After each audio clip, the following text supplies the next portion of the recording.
6 friends set out on Halloween night, craving a scare, craving a fright. They'd heard of haunted houses galore, but what they sought was something more. They drove for hours, the roads grew still, lost somewhere near an eerie hill. In southern Illinois, the night was cold when they spotted a sign, weathered and old. "Haunted Hayride, next right," it read. A thrill ran through them, filling with dread. "Let's check it out," said Sarah with a grin. But deep down inside, a fear crept in. The town was small, abandoned, dead, but ahead they saw the glowing red. No line, no crowd, just a spooky scene. Actors roamed, their faces lean. "It looks too grand for a place like this," Tony whispered, sensing something amiss. But the hayride's pull was hard to deny. As they approached, they heard a cry. The cart sat there, filled with hay. The actors beckoned. "Come, don't stray." Dressed as ghouls, with makeup thick, their eyes held something dark and sick. "I don't know," Jess said with doubt, but Mike nudged her in. "It'll be fun, no doubt." One by one, they took their seats as the cart began to move through the streets. The ride began in eerie fun, a graveyard scene with the dead undone. Skeletons rose from their dusty graves, fog rolled in thick like ocean waves. The actors danced, their movements strange, as if some darkness had them deranged. But the friends all laughed, their nerves at ease, unaware of the evil beneath the breeze. Next was a barn, dark and cold, where witches brewed in cauldrons old. A pumpkin-headed figure loomed so tall. "Let's take a picture," Sarah called. They posed and smiled, caught in the charm, ignoring the growing sense of harm. The actors leaned in, their breath was foul, but still, no one thought to let out a howl. "That was wild," Mike said with glee, as the hayride stopped by a twisted tree. A chainsaw roared, but it was just for show. Actors chasing but moving slow. "It's all so real," shouted Dave in cheer, not knowing true horror was drawing near. The hayride rolled on, deeper still, past a farmhouse sitting on a hill. Suddenly the cart came to a halt. The driver turned, eyes full of fault. "We have a special stop, just for you," his voice low, like a demon's coo. The friends exchanged nervous looks as the driver opened a leather-bound book. "We're here to play a little game. It's part of our fame, part of the name." "What's this about?" asked Jess with a frown, but the driver just grinned, no sense to be found. The actors circled the cart with glee, and the night turned dark, cold as the sea. The next scene was no haunted thrill. It was blood, almost too real, resembling a fresh new kill. The body dangled from a tree, its eyes hollow, no soul to see. "I'm out," yelled Sarah, trying to flee, but the driver blocked her path with glee. "No one leaves till the show is done. This ride's just begun." A sense of dread filled the air. The friends were trapped in this nightmare, but still they tried to laugh it off, believing it to be part of the scoff. The cart rolled on through another scene, a mad butcher's shack, dark and mean. But this time the screams were not for show, and the blood on the floor began to flow. The butcher smiled, his cleaver high, and then they saw a victim cry, tied to the table, bound and gagged, their skin ripped open, clothes all ragged. "Holy fuck, this can't be real," Tony said, his voice like steel. But the actors laughed, their smiles wide. "Welcome to the other side." The next scene brought even more dread, a ghoul-like figure feeding on the dead. "We need to go," yelled Mike in fear, as the driver whispered, "No one leaves here." The friends tried to scramble from the cart, but their nightmare ride had just to start. The actors no longer played their part. They came at the friends, wicked and smart. Knives were drawn, chainsaws were swung. The group knew now their doom was sprung. Sarah tried to flee the hayride fast, but hands grabbed her legs, pulling at last. She screamed as the butcher's blade came down and blood sprayed red on the cursed ground. Mike grabbed a branch and swung in rage, but was caught by the actor dressed as a mage. He was bound by ropes, his strength all gone, as the Hayride crew cheered him on. Jess and Tony made it far, but the driver followed in his car. His headlights shone, blinding and bright, as they ran for their lives into the night. But soon they tripped, caught by the trees, as the driver said, "No more, please."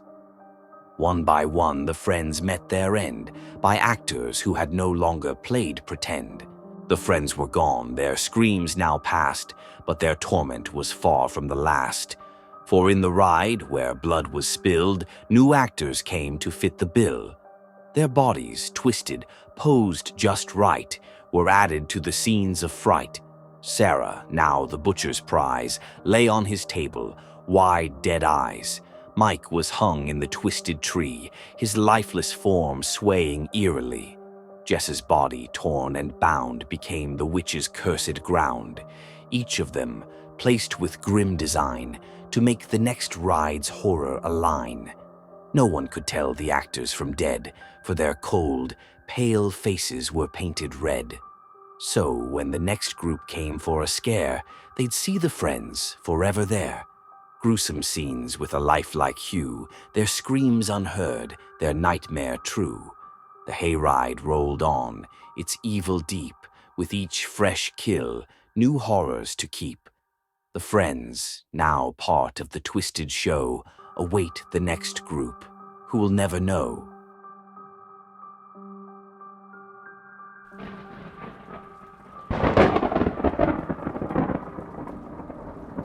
One Halloween morning, with clouds low and thick, 5 teens skipped school, feeling daring and slick. They'd heard of a hayride, a legend, some say, of a haunted small town just hours away. The town was forgotten, or so it seemed, but stories of horrors still lurked in their dreams. "Let's find it," said Joe, the group's boldest voice, a decision they'd make without any choice. Their phones lost signal the farther they went. The road grew abandoned, the trees twisted, bent. Finally, they arrived at a place not on maps, a town frozen in time, with no signs, no gaps. But it wasn't old, no rotting or decay. The streets had new asphalt, but not a soul stayed. Shops had their windows, their doors opened wide, yet no one was present, not a single sign. "This place gives me chills," muttered Sarah, her eyes wide. Rick checked his phone, but no help could he find. "Where's the hayride?" asked Tanya, feeling unsure. But then they heard hooves and a whispering lure. A cart rolled up, sleek, with a modern black sheen. Its driver wore clothes, sharp, pressed, and pristine. But his face was all shadow, his hands looked too thin. "Come aboard, take a seat," he said with a grin. They hesitated briefly, but climbed on the ride. The hay was too clean, something felt wrong inside. The horses sped forward, the cart started to roll. The town seemed to shift, taking a toll. Lights flickered on in the shops as they passed, flashing between present and decades-long past. High-tech screens and devices vanished from view. The buildings morphed into something old, something new.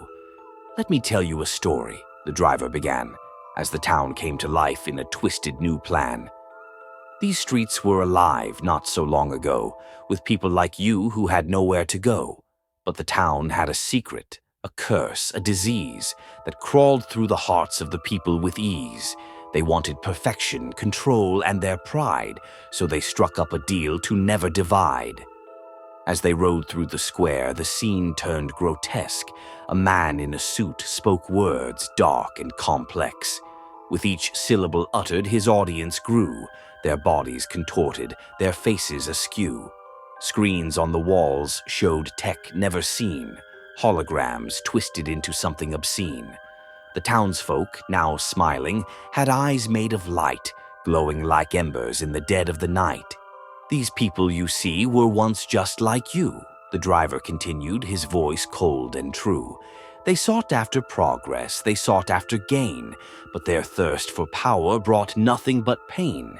They made themselves gods in this town you now see, their bodies now changed, their souls never free. Those glowing eyes you fear, that electric shine, it's not just a curse, it's their souls intertwined. The teens felt a shiver as they passed by a store where holographic ghosts flickered out from the floor. A woman sat frozen, her hand in mid-wave as her body dissolved, her smile depraved. "What happened to them?" asked Rick, feeling dread, but the driver just chuckled, his gaze filled with lead. They merged with their progress, became one with their screens, a nightmare of pixels, no more human dreams. The town square was empty, yet it buzzed with a hum. The lights in the distance screamed something would come. Suddenly, flashes of people once bright, now hollow and twisted, stepped into the light. They wore modern clothes, but their faces were gone, replaced by black voids with a digital dawn. They moved without speaking, like puppets on strings, controlled by the town and its invisible kings.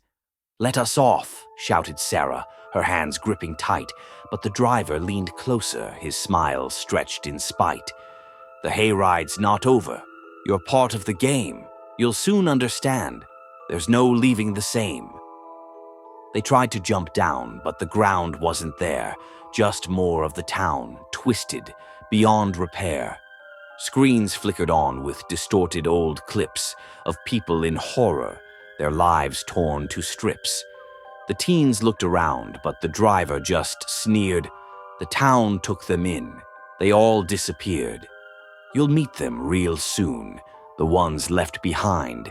Their bodies are gone, but they live in the grind." They were pulled through the streets. The town's pulse grew wild. Tech screens on every corner, displaying the vile. The horrors of greed, of ambition unchecked, the price they had paid for the things they'd erect. The driver said nothing, but the truth became clear. The teens had arrived at their deepest held fear. They had entered a town where progress had killed, where ambition had burned, and where souls had been stilled. They begged to get off, but the ride wouldn't slow. They saw their own futures in the digital glow. The townspeople beckoned, their voices like wire, as the screens all around them flickered with fire. "You're part of us now," the driver decreed, and the teens felt a pull, a sinister need. Their phones buzzed wildly with messages dire, as their faces reflected in that electric fire. One by one, they were pulled from the cart, into the town, becoming its heart. No longer were they teens full of life, but shadows of progress consumed by the strife. The teens' ride into horror was never returned, and the world outside soon became concerned. Their families searched when they didn't come back. Reporters ran headlines of teens gone off track. The car was discovered, just sitting alone on a desolate road, its fate unknown. Keys in the ignition, the doors wide ajar, but no sign of the teens, not near or far. There were whispers and rumors of where they had gone. Some claimed they'd fled, others something more wrong. But the strangest of things, when the cops did arrive, was that no such town was alive to survive. The spot on the map where the town should have been was nothing but forest, dense, dark, and thin. No streets, no buildings, no hayride in sight, just miles of trees and a deepening night. The officers scratched their heads in despair, for there wasn't a trace of the town anywhere. No signs of life, no structures, no ground, as if the town had never been found. The town still lingers, though hidden from sight, a trap laid in shadows, fueled by spite. Its streets may be gone, but its hunger remains, waiting for thrill-seekers drawn to its chains. Each Halloween, as the veil grows thin, the town reawakens to draw new souls in. For though it's unseen by the light of the day, by night it emerges to most unseen in a twisted display. The car left behind, a beacon growing old, now tempts those daring to search for the cold. Ghost hunters, teens, all looking for fun, but none of them know what's already begun. The town welcomes more souls to power its hate. Its hunger grows stronger the longer you wait. It thrives on the fear, the screams and the pain of those who ride through and never leave again.